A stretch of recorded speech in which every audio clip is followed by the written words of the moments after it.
Bonjour David Lisnard. Bonjour. Et bienvenue à la grande interview Merci. sur CNews et Europe 1. Vous êtes le président de l'Association des maires de France et maire Les Républicains de Cannes. Comme beaucoup de maires et d'autres maires, Monsieur Lisnard, vous avez apporté votre soutien clair et net à Robert Ménard qui a refusé de marier un individu sous OQTF et qui a refusé aussi, Robert Ménard, hier matin de plaider coupable face au procureur. Si Robert Ménard est condamné, que constituerait selon vous une telle décision de justice ?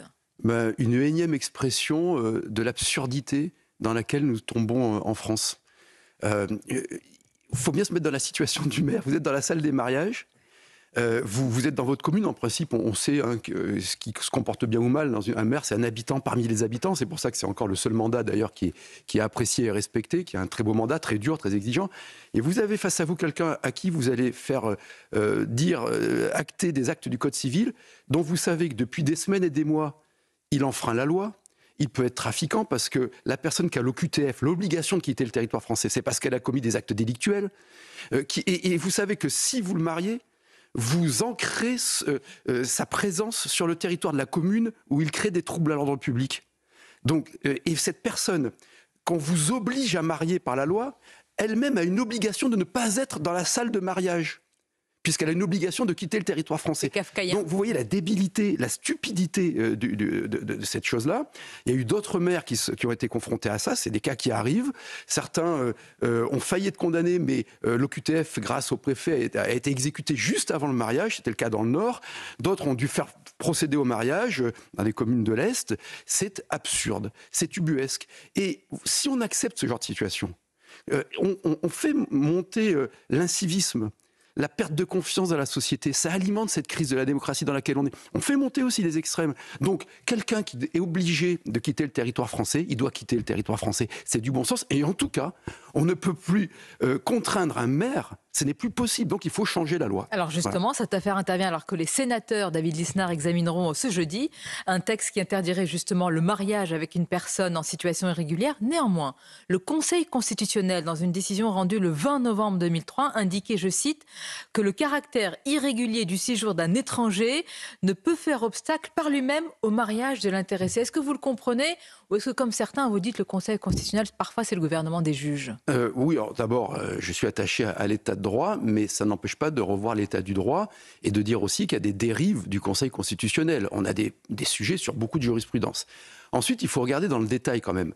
Il y a la loi donc, de Stéphane Demilly au Sénat. Il y a aussi la loi d'Alexandra Martin, quand même, secrétaire générale de Nouvelle Énergie. On l'a co-rédigé, cette loi, ensemble, cette proposition de loi qu'elle avait déposée députée en 2023.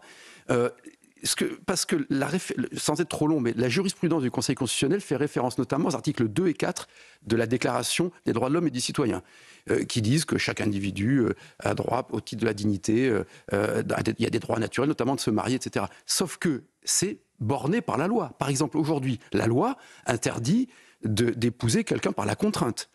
Et le maire doit s'y opposer. La loi interdit d'épouser quelqu'un, son frère ou sa sœur, la consanguinité, etc.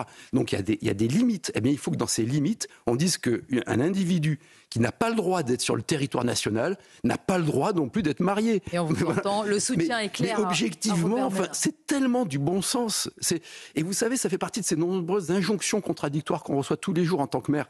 Et qui fait qu'aujourd'hui, il y a 40 maires qui démissionnent par mois en France. C'est un phénomène nouveau. On va parler de cette crise démocratique très profonde. Et là, en plus, non seulement cette injonction contradictoire de l'État, elle est toujours insupportable, mais en plus, elle renvoie à une incapacité de l'État à assumer sa mission régalienne. Il a été inventé pour ça, l'État, faire régner l'ordre. Et le droit à la sécurité pour les citoyens. David Lisnard, le Conseil constitutionnel, justement, il est au centre de l'actualité et de la polémique avec la candidature à sa tête de Richard Ferrand, proche d'Emmanuel Macron, qui était auditionné ce jour par la Commission des lois et de l'Assemblée et du Sénat. Alors, les députés LR, on le sait désormais, vont voter contre cette nomination. J'imagine que vous êtes sur la même ligne que votre parti. Vous estimez que ce serait une dérive, certains disent une dérive idéologique si M. Ferrand arrive à la tête. Dès que j'ai appris la nomination, la volonté de nommer Richard Ferrand président du Conseil constitutionnel par le président de la République, tout de suite, je crois avoir été le premier à avoir posé la question, mais pourquoi le président de la République, alors il prend parfois des décisions étranges, comme celle de la dissolution, mais pourquoi nomme-t-il Richard Ferrand, à qui je ne veux aucun mal, je ne le connais pas personnellement, c'est pas mon sujet, mais Richard Ferrand ne peut être nommé aujourd'hui président du Conseil constitutionnel que grâce à la prescription sur une affaire judiciaire qui le concernait. Il n'est pas connu pour ses compétences juridiques. On parle de la plus haute cour de justice. Est-ce qu'il vaut mieux, au sommet du Conseil constitutionnel, un juriste connu pour ses mérites de juriste et pour son indépendance et son objectivité, ou un courtisan ? Voilà. Donc, je ne comprends pas que dans la crise dans laquelle nous sommes... Vous ne comprenez pas, ou vous avez la réponse à votre question? Non, on peut supposer Emmanuel Macron veut un proche à la tête... écoutez, j'interprète comme vous, je lis dans vos pensées. Je préfère que vous le disiez parce clairement. Que Richard Ferrand a aussi perdu les élections, ajoutons ce paramètre. Hein. Donc, c'est la récompense aux proches. Alors, ça a toujours existé, malheureusement, dans les nominations constitutionnelles. Il y a de cela. Mais aujourd'hui, on ne peut pas se permettre ça. Et objectivement, quand on voit les défis qui nous attendent, il va falloir couper le robinet de l'immigration, non pas la supprimer, mais la maîtriser, ce qui va nécessiter des changements constitutionnels. Donc, si on a... et puis, vous dites ça, je précise, parce que le Conseil constitutionnel avait en partie censuré la loi immigration. Écoutez, on a un problème avec les hautes cours de justice qui reprennent toujours les interprétations les plus contraires à la volonté populaire.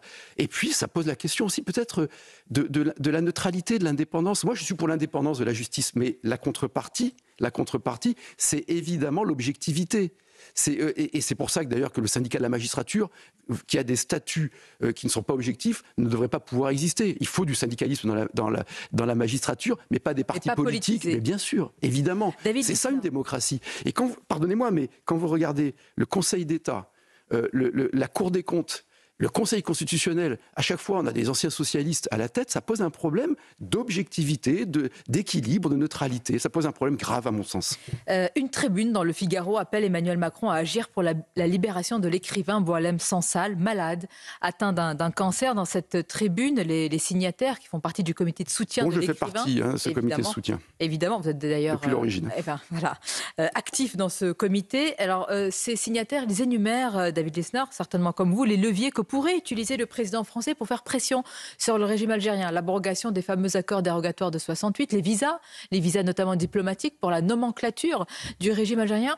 Pourquoi, et est-ce que selon vous vraiment, l'État français ne fait rien pour l'un de ses ressortissants? Il faut toujours être objectif. Je ne sais pas s'il ne fait rien, parce que la diplomatie, elle peut être secrète et parfois elle doit être secrète. Elle est très secrète alors. Alors en l'occurrence, j'allais vous le dire, elle est tellement secrète que c'est un silence étourdissant.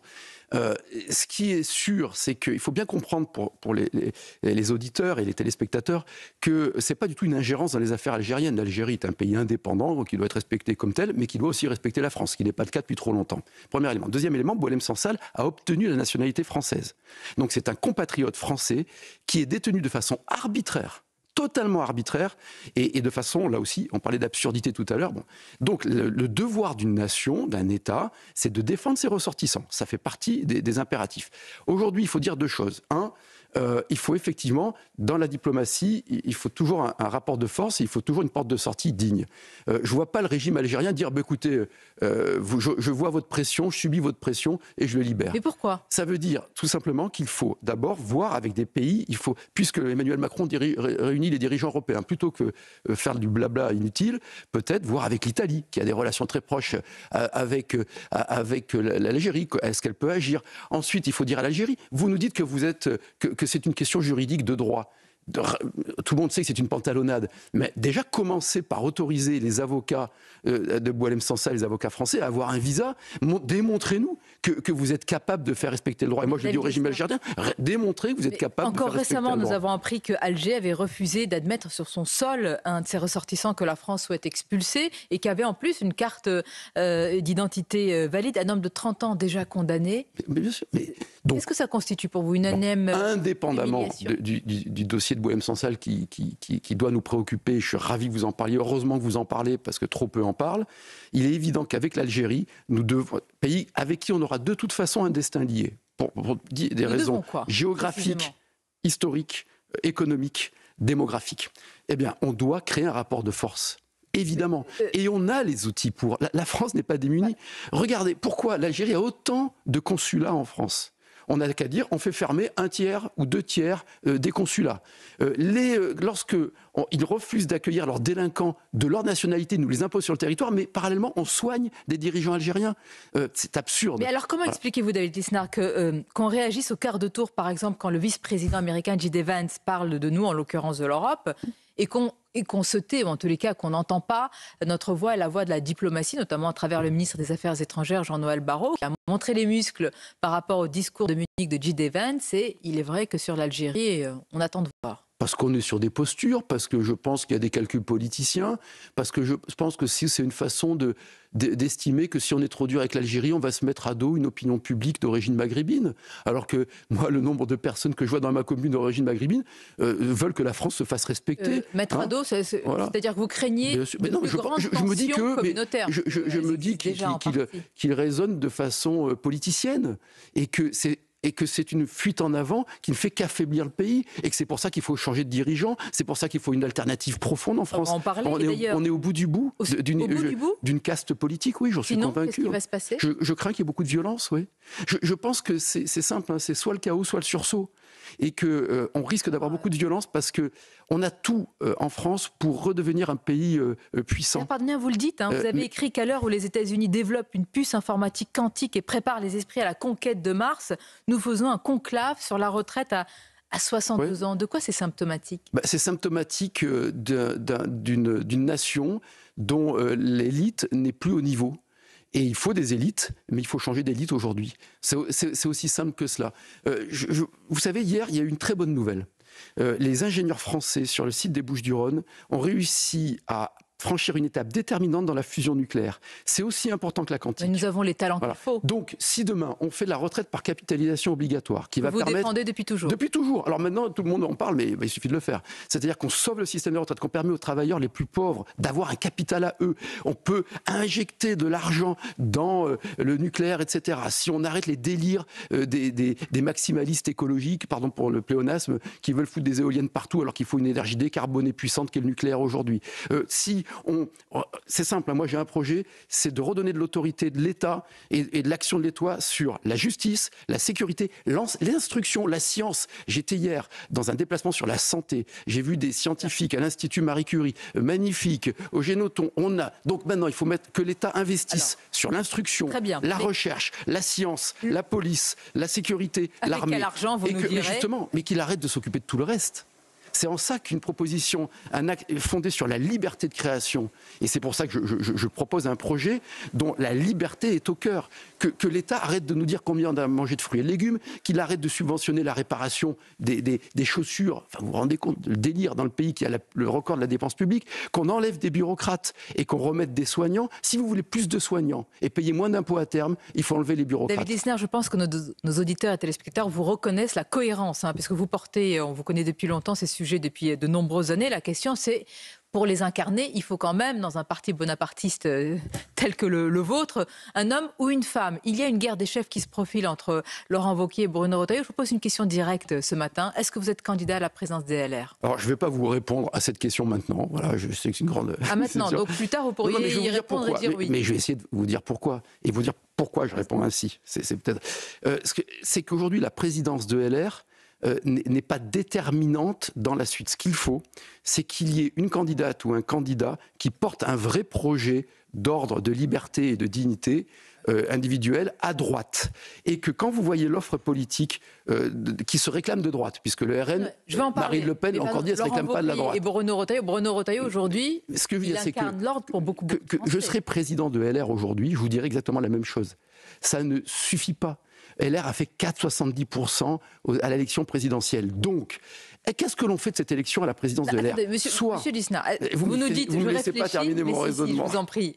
Mais vous réfléchissez, vous allez nous dire les conditions pour lesquelles vous réfléchissez, mais vous nous dites qu'à l'heure actuelle, vous n'êtes pas candidat. Parce qu'hier encore, on apprenait que vous réfléchissiez à une candidature. Oui, je vous confirme cela. Donc, vous voyez, je suis cohérent depuis hier, c'est déjà pas mal. Et c'est un peu plus ancien que ça. Mais soit cette élection à la tête de LR, c'est une guerre de deux personnalités très respectables et toutes les deux, soit on essaie d'en faire un moment pour renforcer LR dans un spectre de la droite qui doit être renforcé. Moi, ce qui m'importe, pardonnez-moi, mais c'est de porter un projet qui va permettre de porter une espérance de prospérité par la liberté, donc un discours sur la fiscalité, sur la dépense publique. J'ai un plan de réduction de 200 milliards d'euros de la dépense publique pour relancer la production et sauver le service public. Aujourd'hui, entre M. Laurent Wauquiez et M. Bruno Retailleau. Je soutiens mon projet qui est fondé sur la liberté, mais c'est fondamental. Il y a deux candidats pour la présidence LR, vous les connaissez très bien les deux. J'attends des engagements sur le contenu du projet. Vous les connaissez quand J'attends même. des engagements aussi sur une primaire ouverte. C'est-à-dire que sur la tactique pour arriver au pouvoir. Parce que tout le monde est contre la primaire. Alors comme il y a eu des sondages en disant que les Français étaient contre, alors tout le monde est contre. Sauf que, vous demain, vous êtes président de LR. Donc vous relancez la machine à perdre? Non, je lance la machine à gagner. Ah bon, Mais la primaire? Oui, bien sûr. Alors, comment? Si vous me laissez là aussi finir malheureusement, la primaire, c'est toujours pareil. Regardez, François Fillon fait plus de 20%, c'est-à-dire qu'il fait plus que Jacques Chirac sur ses 4 premiers tours de présidentielle, malgré le déferlement qu'il a reçu. Donc François Hollande, à l'époque, a gagné avec la primaire. Donc c'est pas la primaire qui fait perdre. Ce qui fait perdre, c'est le manque de cohérence d'un projet, c'est la désunion, mais pour parler de façon extrêmement claire, si demain, vous n'avez pas un processus de sélection qui va d'Édouard Philippe jusqu'à Reconquête, il faut qu'on soit une force d'attraction. Il faut que les gens qui sont tentés d'aller vers l'extrême droite ou vers le centre reviennent à droite. J'entends pour la primaire. Je repose ma question. Donc c'est incontournable. Quand vous n'avez pas un leader naturel, il n'y a pas de leader naturel. Mais avant... vous prenez le pire des systèmes après tous les autres, c'est la sélection. Bien. Donc faisons de cette élection à la tête de LR à un moment qui va renforcer la droite et pas qui va l'affaiblir dans une guerre des chefs. Évitons la guerre des chefs. Entre M. Retailleau et M. Vauquier, pour qui vous penchez? Mais vous comprenez que si je vous dis maintenant ça, j'affaiblis ma capacité à faire entendre une aspiration à un projet libéral. A soutenu il y a quelques jours M. Retailleau, il a affaibli personne. Je vous dirai si je soutiens quelqu'un ou si j'y vais. Mais ce qui m'importe aujourd'hui, c'est que ce soit une étape vers la victoire d'un projet dont on a besoin pour la France. Ce qui compte, c'est de faire gagner le pays. C'est pas de faire de cette élection un outil pour faire gagner le pays et pas autre chose. Merci David à vous. Lisnard, pas candidat aujourd'hui, mais peut-être demain. Oui, il faut toujours être potentiellement candidat. Et ce qui m'intéresse, c'est la présidentielle et législative. Bonne journée. Comment on est efficace. Et à bientôt. Merci à vous. Bonne journée.